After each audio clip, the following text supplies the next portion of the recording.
This video is little bit special because we are going to talk about conjunction. Conjunction के बारे में इस video में पढ़ने जा रहे हैं। कंजक्शन का काम क्या है? दो वर्ड्स, दो सेंटेंस या दो क्लॉज को जोड़कर एक लॉन्ग सेंटेंस बनाना। कंजक्शन जो है वो पार्ट्स ऑफ स्पीच का एक बहुत ही इम्पॉर्टेंट हिस्सा है, क्योंकि इसके बिना हम लोग कोई भी लॉन्ग सेंटेंस बना ही नहीं सकते हैं। We need it to connect two words, two sentences और टू क्लाउजेज, यानी कि दो क्लाउजेज या सेंटेंसेस या दो वर्ड्स को जोड़कर एक लॉन्ग सेंटेंस जो बनाते हैं, तब इसकी ज़रूरत पड़ती है, यानी कि कंजक्शन की ज़रूरत पड़ती है। तो hi everyone, welcome back to my channel clear concept. I am Raksha Khan and if you want to clear your concept, watch clear concept. जितने भी कंजक्शन हम लोग इस वीडियो में पढ़ेंगे वो सभी के सभी काफ़ी यूज़फुल है, या ये कहें कि कन्वर्सेशनल सेंटेंस के लिए तो ये काफ़ी ही यूज़फुल है। इसके बिना यानी कंजक्शन के बिना हम लोग कन्वर्सेशनल सेंटेंसेस भी नहीं बना सकते हैं। तो जी इस वीडियो में मैंने कुछ कंजक्शन लिए हैं, जैसे एज है, एज वेल है, as well as soon as. तो डिटेल में हम लोग इसको जानेंगे। उससे पहले अगर आप लोगों को मेरा वीडियो पसंद आता है तो इसे लाइक शेयर ज़रूर करें, मेरे चैनल को सब्सक्राइब कर दें, साथ में बेल आइकन को भी प्रेस कर दें ताकि आप लोगों को नोटिफिकेशन मिलता रहे। तो चलिए शुरू करते हैं। सबसे पहला कंजक्शन जो है वो एज है। इसका मतलब होता है क्योंकि, चूँकि, जैसा, के तौर पर। एक एक सेंटेंस को देखेंगे तो सारे डाउट्स आपके क्लियर हो जाएंगे, सारे मीनिंग्स भी आपको समझ में आ जाएंगे। सबसे पहला सेंटेंस जो है वो as I was unwell I didn't come. इसमें दो सेंटेंस है। पहला सेंटेंस है आई वॉज अनवेल, मैं बीमार था, आई डिडंट कम, मैं नहीं आया। इसको कंजंक्शन जो है ये दोनों सेंटेंस को मिलाकर यानी कि कनेक्ट करेगा, लिंक करेगा। ये कंजंक्शन का यूज़ किया गया है। As I was unwell I didn't come, चूँकि मैं बीमार था मैं नहीं आया। इसका मतलब या तो क्योंकि होगा या चूँकि होगा। तो चूँकि मैं बीमार था मैं नहीं आया। As I was unwell I didn't come. दूसरा है as it was getting late we decided to go home। इसमें भी दो सेंटेंस है। it was getting late, देर हो रही थी। we decided to go home, हमने डिसाइड किया घर जाने का। as कंजक्शन लगाकर हम लोगों ने जोड़ा है, ये पूरा एक फुल सेंटेंस बन गया। as it was getting late we decided to go home। as it was getting late, क्योंकि लेट हो रहा था, देर हो रही थी, हम लोग ने डिसाइड किया घर जाने का। क्लियर? ये हो गया क्योंकि और चूंकि के मीनिंग में। अब जैसा के मीनिंग में हम लोग देखते हैं। एज यू से, जैसा आप कहें। एज यू विश, जैसी आपकी ख्वाहिश, जैसी आपकी इच्छा। I did as you said, मैंने किया जैसा आपने कहा। तो ये जैसा के मीनिंग में आता है। तीसरा है के तौर पर। के तौर पर का यूज़ कैसे होता है? जैसे मैं इस स्कूल में एक असिस्टेंट टीचर के तौर पर पढ़ा रही हूँ, मैं इस कंपनी में एक इंजीनियर के तौर पर काम कर रहा हूँ, के तौर पर। तो इसके लिए भी ये आता है एज।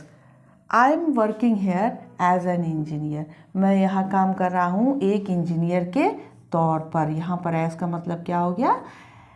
के तौर पर। I am working in this company as an engineer, मैं इस कंपनी में एक इंजीनियर के तौर पर काम कर रहा हूँ। I am working in the hospital as a doctor, मैं हॉस्पिटल में काम कर रहा हूँ एक डॉक्टर के तौर पर। तो यहाँ पर इसका मतलब जो है वो के तौर पर आ गया। ये क्लियर हो गया। नेक्स्ट है हमारा एज वेल। एज वेल का मतलब होता है भी के लिए हम लोग इसको यूज़ करते हैं, यानी ओनली या to.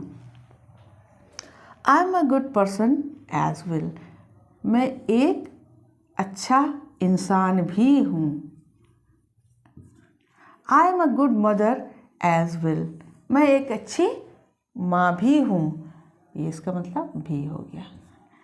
She has invited Riya as well me, उसने रिया को इन्वाइट किया है और मुझे भी। एज वेल मी, मुझे भी। इसको हम लोग यानी इसका यूज़ एज वेल का यूज़ हम लोग निगेटिव में भी कर सकते हैं।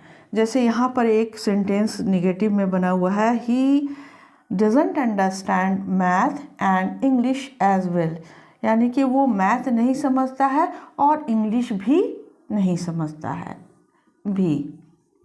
इस सेंटेंस को भी हम लोग निगेटिव बना के देख लेते हैं। She has not invited Riya as well me, उसने रिया को भी नहीं इनवाइट किया है और मुझे भी नहीं किया है भी। क्लियर। तीसरा जो है हमारा कंजक्शन वो है एज वेल एज। तो यहाँ एज क्लियर हो गया, एज वेल क्लियर हो गया, अब है एज वेल एज, जिसका मतलब होता है साथ ही साथ। ये दोनों बिल्कुल डिफरेंट मीनिंग इसके हैं। साथ ही साथ यानी जैसे कि वो एक अच्छी पत्नी होने के साथ साथ एक अच्छी इंसान भी है, वो एक अच्छा हस्बैंड होने के साथ साथ एक अच्छा इंसान भी है। She is a good wife as well as a good person. She is a good wife as well as, साथ साथ अ गुड पर्सन, एक अच्छी इंसान भी है। He is a good leader as well as a good spokesperson, यानी कि वो एक अच्छा लीडर और साथ में एक अच्छा स्पोक्स पर्सन भी है, यानी प्रवक्ता जिसको कहते हैं। He as well as his wife is going to mall for shopping. अब यहाँ पर देखिए इसका यूज़ हुआ है। अब यहाँ पर आपको लगेगा कि ये तो प्लूरल है, ही भी है और हिज वाइफ भी है, तो यहाँ पर इसका यूज़ क्यों हुआ है?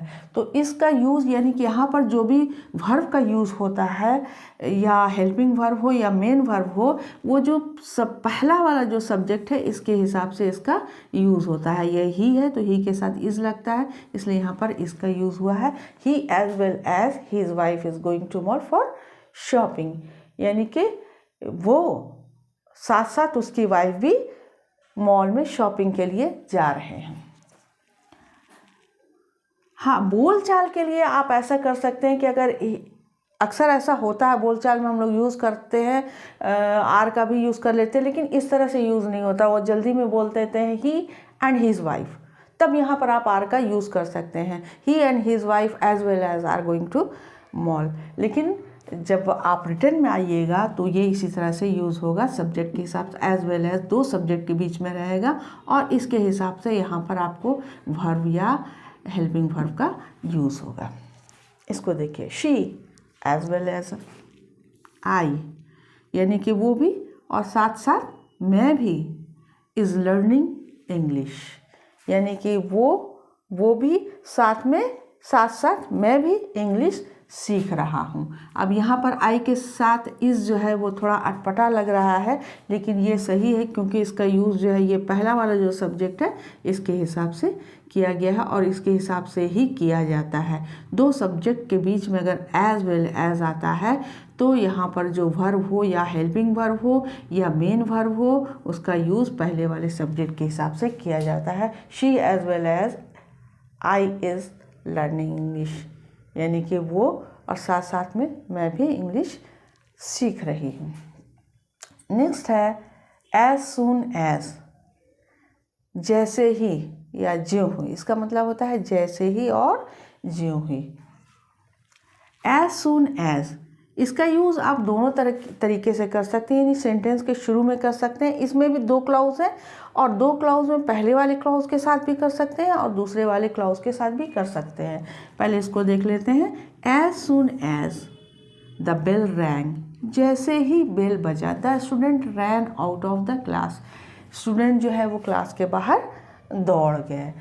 जैसे ही यानी इसका यूज़ हम लोगों ने एक पहले किया है, एक इसमें दो क्लाउज है, as soon as the bell rang, एक ये हो गया the student ran out of the class. ये दो क्लाउजेज हैं जिसको ये जो है लिंक कर रहा है एज सुन एज। दूसरा देखिए, I will go to the mall as soon as it stops raining, मैं मॉल जाऊंगी जैसे ही बारिश रुकेगी। जैसे ही बारिश रुकती है, जैसे ही बारिश रुकती है मैं मॉल जाऊंगी। यानी कि हमने इसका दोनों तरह का यूज़ किया। एक क्लाउज यहाँ पर I will go to the mall एक सेंटेंस हो गया। और दूसरा जो क्लॉज शुरू हुआ उसके पहले मैंने इसका यूज़ किया है, या यूज़ इस तरह से भी किया जा सकता है, यानी दोनों तरीके से आपको यूज़ कर सकते हैं। आप इस क्लॉज के साथ भी यूज़ कर सकते हैं, या पहला वाला जो क्लॉज है इसके साथ भी आप यूज़ कर सकते हैं। फिर यहाँ पर पहले वाला यूज़ किया गया, पहले यूज़ किया गया है एज सुन एज, जैसे ही, ज्यों ही। द मदर सॉ हर सन, माँ ने अपने बेटे को देखा। शी एम्ब्रेस्ड हिम इमीडिएटली, उसने अचानक से उसे हग कर लिया, ज़ोर से गले लगा लिया। इसको आप, यानी इस एज सुन एज को आप दूसरे क्लाउज के साथ भी यूज़ कर सकते हैं। सेम चीज़ को यहाँ पर यूज़ किया है। She embraced her son immediately, ये एक हो गया पूरा क्लाउज, एक सेंटेंस हो गया। एज सुन एज दूसरे क्लाउज के साथ लगाया गया है as soon as. She embraced her son immediately, उसने अपने बेटे को इमीडिएटली गले लगाया। जैसे ही उसने उसे देखा, यानी कि माँ ने बेटे को देखा। लेकर मैं इसी तरह का कंजक्शन लेकर के आऊँगी जो आपके कन्वर्सेशन में बहुत ज़्यादा यूज़फुल होगा। तो गुड बाय, गुड लक।